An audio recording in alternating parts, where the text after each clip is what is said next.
And okay, it's working. So we will edit accordingly, but Yeah, sure. Okay, this is our first draft, okay. so I can Yeah, talk to you informally. And If you look at cut me, that out. if you look at me, it'll be the right look for the camera. So just look up at me or at Noah. Okay? Okay.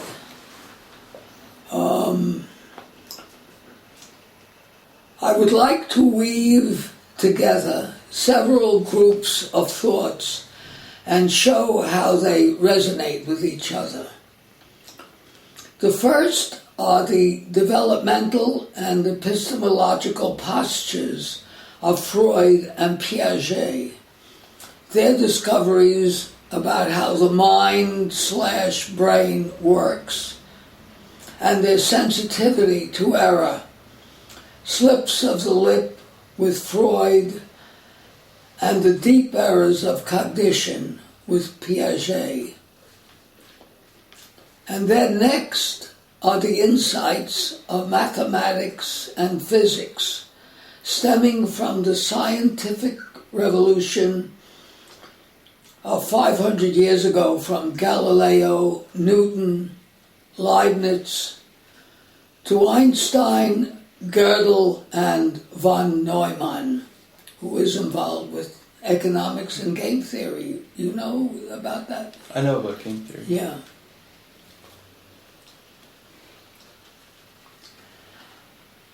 I see all of them, and of course many others, engaged in the processes of building metaphors and about how the universe works, and using erring to correct misconceptions and create further metaphors in our conscious and unconscious understanding of how things work. Today I will use the above to show how psychohistory reveals the understanding of happenings to humans and the role of our minds/brains in what happens. With regard to psychohistory, the consequences of the scientific revolution and the logical results of Bertrand Russell and Kurt Gödel, and the psychological postures of the participants in history are how they create frameworks in which wars, economies, and politics take place. Could you clear that up a little bit? I'm not totally sure. And also, I think you're blocking your face a little bit on the screen. So if you move the papers slightly. Oh, keep it down, yeah. And what I just said, Just a little bit, yes, please. you might have to understand what I said then, right? Yeah.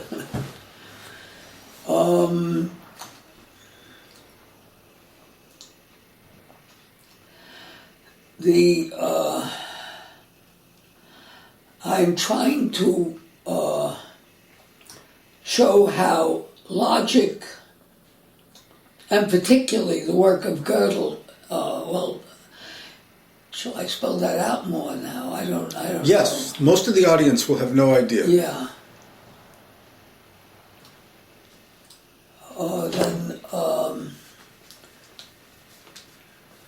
Well, they may have no idea after I explain it, because this is very subtle stuff that you have to expound on, and just a couple of sentences I'll give some kind of insight to what I think is very relevant. The work of Gödel, I guess I'll do it by trying to explain the work. The work of Gödel was very extraordinary. If you want, we can keep this story because it's a good story. He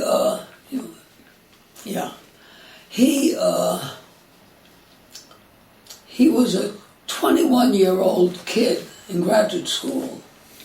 Just like me. Yeah.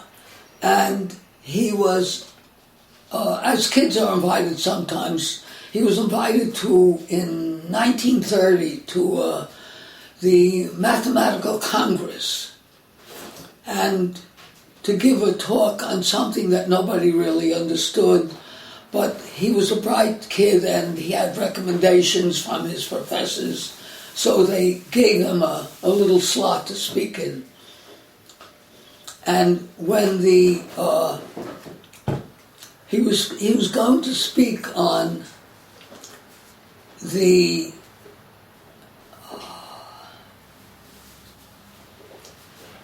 impossibility of ever proving that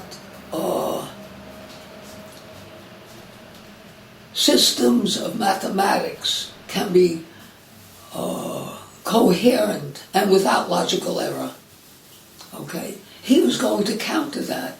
It's a very big topic for a 21-year-old graduate student. On the announcements of the talk in 1930, a guy named, some people know his name, Johnny von Neumann. He's a guy who invented the theory of games, which gave many Nobel Prizes to economists. And he was taken by that title of Gödel's because he was working at that time on exactly the opposing view that he was trying to bring together with a guy named Hilbert, who was a world-famous mathematician and physicist at that time. They were trying to prove and find the logical basis for all logic and science and mathematics. So he was also a broad-thinking individual, and he wanted to find out what this dumb graduate student was doing. I think this is really a great story, and somebody should write a book on this. It's powerful and funny even, yeah. So von Neumann went to this graduate talk by Gödel, and practically nobody came because they couldn't even, the kids who came to these meetings didn't understand it, and most of the professors didn't think he had anything to say. But von Neumann felt something might be there, so he went to the meeting. I wrote this up, by the way, I have a book called The Brain Book. Do you see that? Yeah. Extraordinary story. And he went to the meeting, and Gödel, who happened to have been a lousy speaker all his life, mumbled away, but von Neumann was one of the brightest people in the world, and he made sense out of it. At the end of his talk, I put it in my little piece in my book. I said all the graduate students slinked away. They didn't know what was going on in the talk, and they left. And von Neumann went up to the Gödel's podium, and he said, he didn't say it this way, but in effect he meant it, "You lousy bastard, you just destroyed 15 years of work that Hilbert and I have been working on." And he then said, in effect, and as I say in my paper there, he said, "Let's go out to lunch and talk." Well, he wanted to really understand what he knew Gödel had decimated him. But he immediately understood it and its possible consequences. And it's got lots of consequences, some of which I'm going to speak about for psychohistory as well. Do you think that's my clarification of some of... Yeah, I mean, the rest means you got to sweat a few years to understand what he said. Yeah. it's complex and powerful. So I was back here.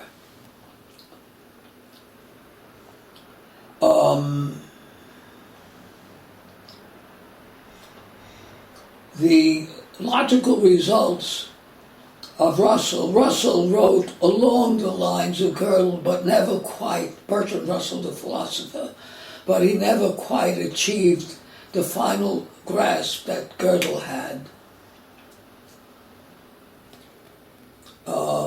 And they formed the framework in which wars, economies, and politics take place, how weapons of war develop in the scientific revolution. The knowledge of science became the knowledge of the deaf people forming wars, and how the aggressive drives of people are all involved in what takes place in our world. Okay. And now I will speak of a paper I wrote on psychohistory based on this introductory piece, which I call Psychohistory, a New Way to Understand History, and as well bringing Freud and Piaget into the 21st century.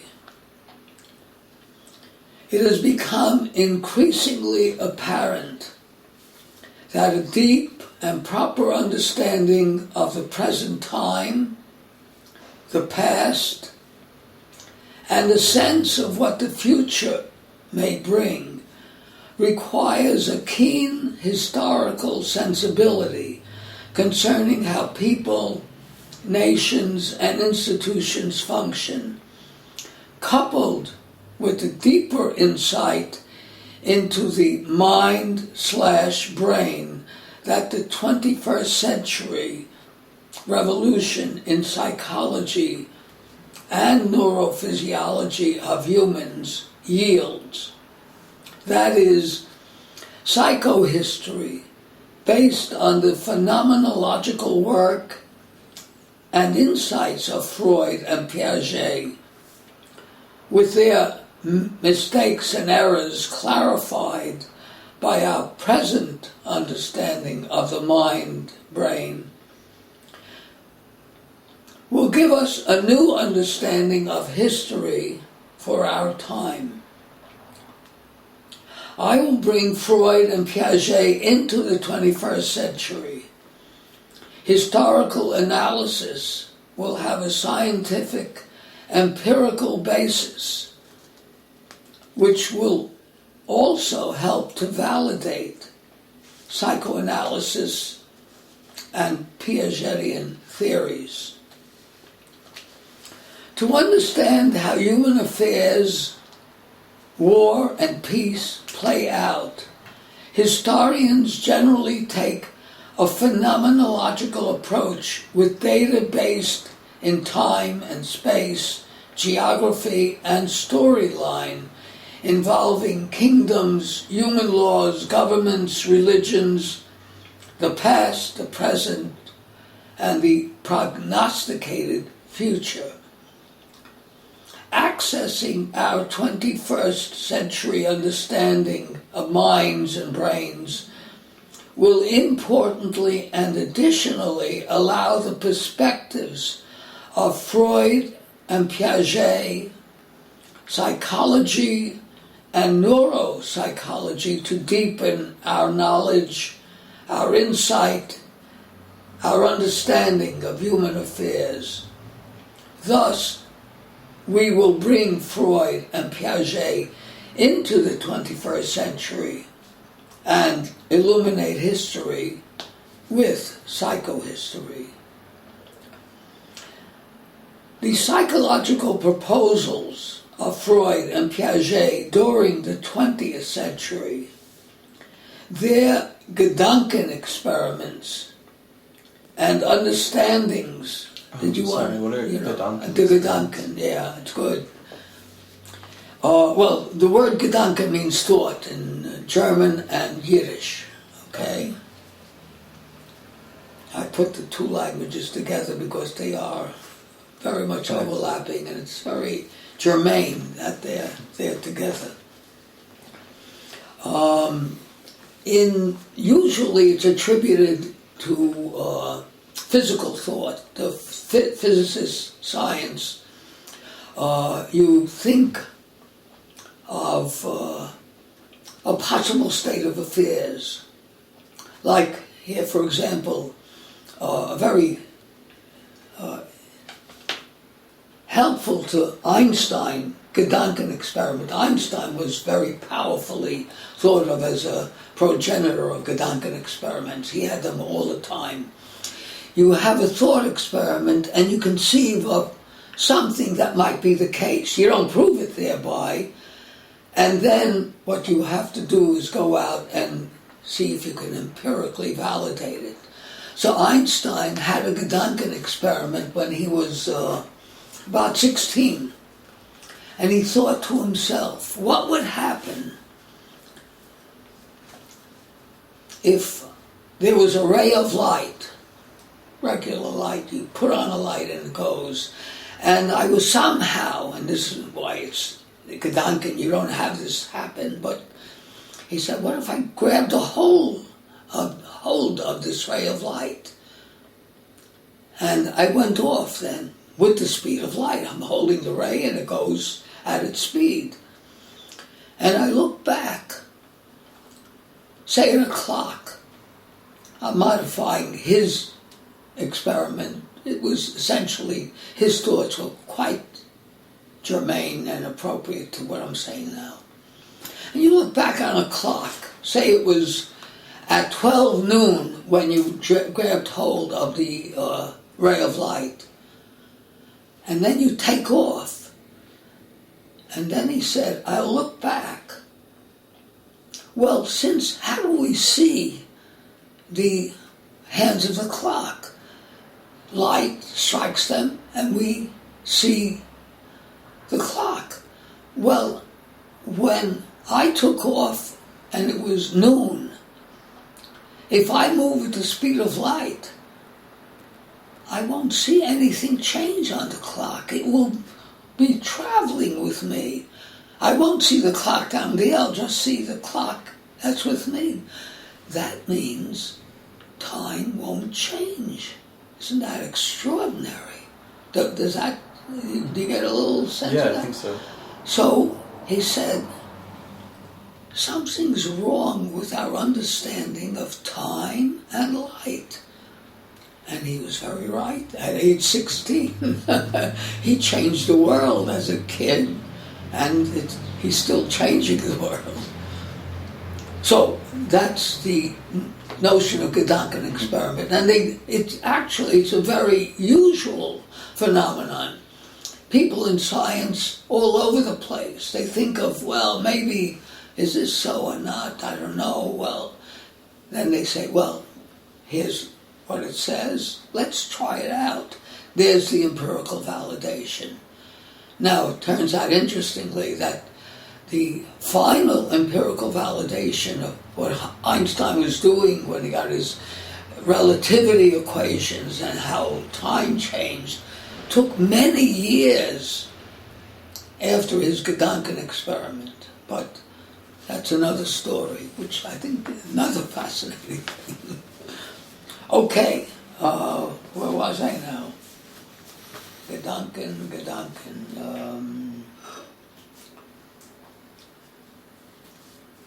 I have to find Gedanken. Oh, hi. I didn't see somebody else here. Hi. Noah, Roberta. Hi. Roberta, Noah. And who is Noah? Noah works for me for the summer. Noah. Yes. Noah. Noah. Noah? Yeah, Okay. that's right. Anybody want some tea? I'm all set, thank you. Okay. Sit down. All right. Thank you. Yeah, I'm trying to see where I wrote Gedanken. That's where I ended, right?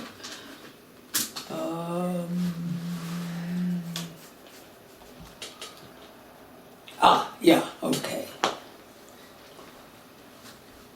The psychological proposals of Freud and Piaget during the 20th century, their Gedanken experiments and understandings of the mind-brain function of individuals can now, in the 21st century, be tested and probed by our growing insights of mind-brain activity using functional MRI. You know of that, and this is being used all over the place.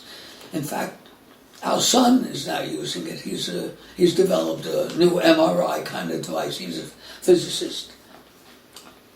Using functional MRI and other neurophysiological probing techniques, we may now probe and explore the mind-brain to determine the validity of Freud's ideas concerning the id, the ego, the superego, and to deepen our understanding of them and where they may not even be valid.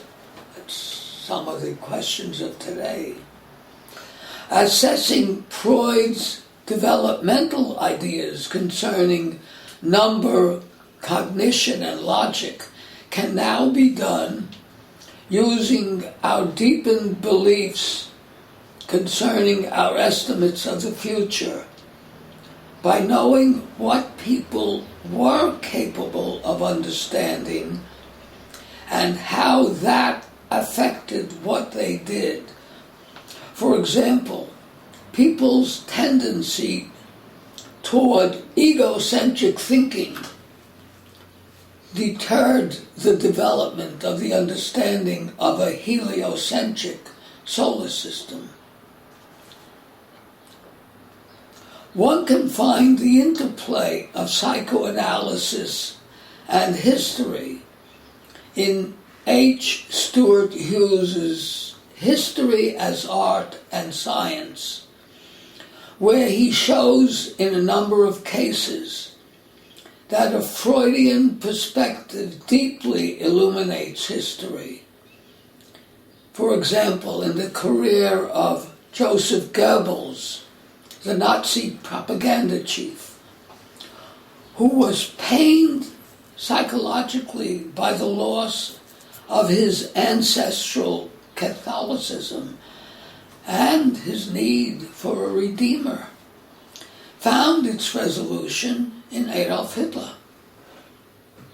In Erik Erikson's Insights and Responsibility, we note psychohistory at play in his suggestion that Hitler's brutality and cruelty toward people, cultures, and countries was an outgrowth of Hitler's father's brutality and cruelty toward Hitler as a baby, a child, and even as a young man. We are then led to illuminate the mind of Freud and psychoanalysis today by today's insights in the mind, brain, and neurophysiology using MRI-based investigations. How can we probe Freud's phenomenological psychology of the id, ego, and superego in the mind-brain? Where and how are they manifested in the geography of the brain? How do the Oedipus/Electra complexes manifest themselves in children and adult mind brains? Consider Freud's understanding of Shakespeare's Hamlet's equivocations as manifesting an Oedipal problem. We would then have a literary analysis rooted in a psychoanalytic understanding. This thinking of the King of Denmark and Hamlet as potentially historical personages could be understood as psychohistory. The beginnings of such MRI investigations can be found in the New York Times, the thing I showed you. Yeah, okay, I don't need it. Just in the New York Times Sunday edition of several weeks ago, where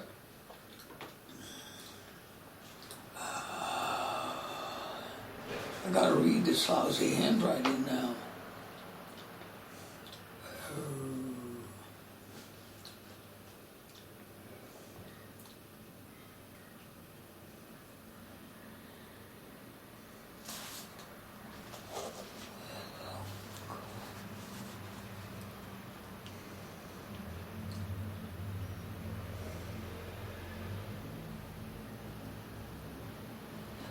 Where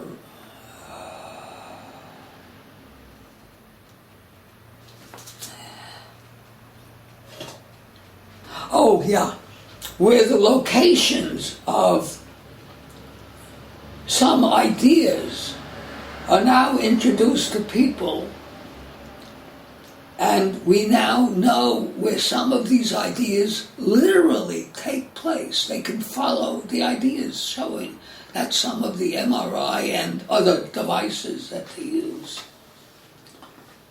An interesting aspect of Piaget's cognitive theory is that he tried to effect a connection between his cognitive analysis and Freud's psychoanalysis. That's a little known thing. I came across a paper of Piaget in this regard.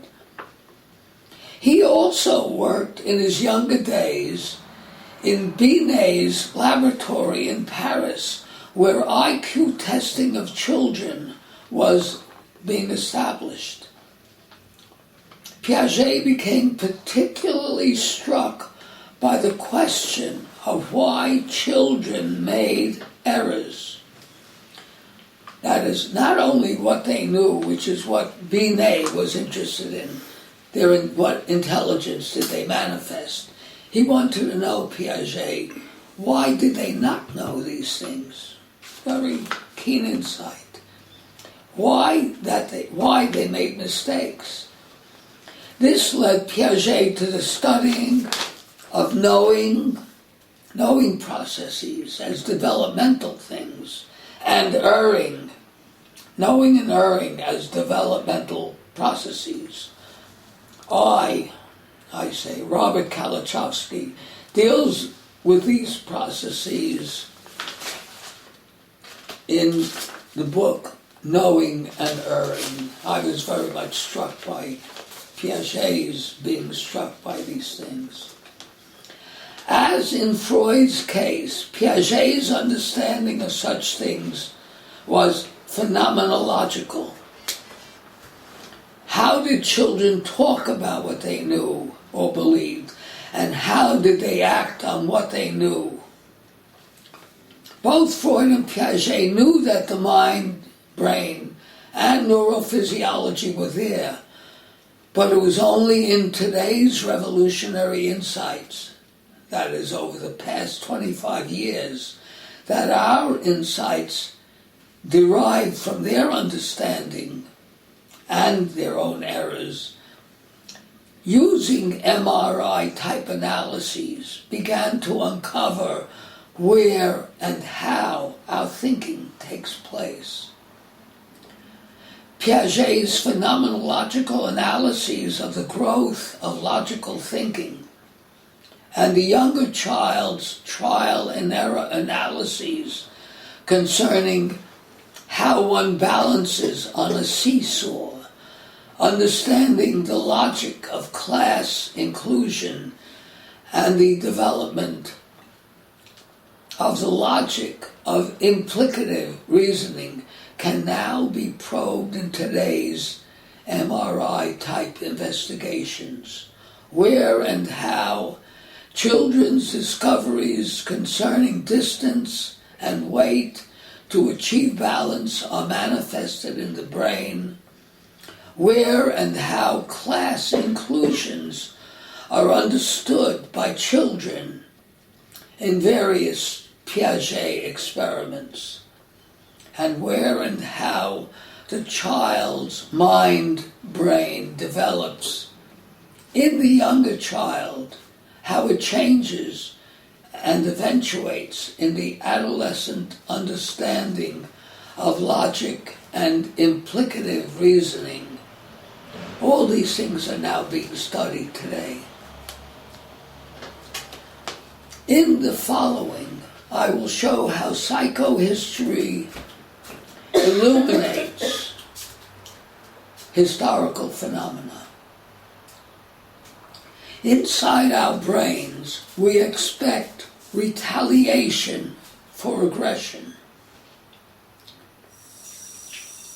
This is built on the original investigations by Freud and others. This is a built-in tendency which may be manifested by all humans, but it is also a Gedanken experiment that requires empirical neurophysiological validation. That is, do we have this expectation of retaliation for aggression? Freud accepted it, the so-called Talion principle. Talion, that's from the Latin, like to retaliate, T-A-L, tal. In his theory of psychoanalysis, he believed, for example, it was the reason that many voyeurs, people who can only see things and don't do things, are troubled by the fantasy that they will go blind. These are phenomenological things. Isn't that interesting? They're worried by what they're seeing. Come back. Where are you? It is, yes. We also find, using the Talion principle, psychohistorical illumination when trying to understand the behavior of Arabic countries over the past 100 years, usually among Arabic males. It's not so manifest in the female of Islam. It is triggered in a culture which promotes sharp retaliation for perceived hurts. You may have heard of many such things, of people screaming of, we will bomb you out of existence because of what you just did to us. We see this in Israel, we see this in the Middle East, we see this in Afghanistan. ISIS is a prime example of reacting to what they think is the attempt to destroy Islam, when all we're trying to do is tame it and get it not to destroy so much. It is triggered in a culture which promotes sharp retaliation for perceived hurts.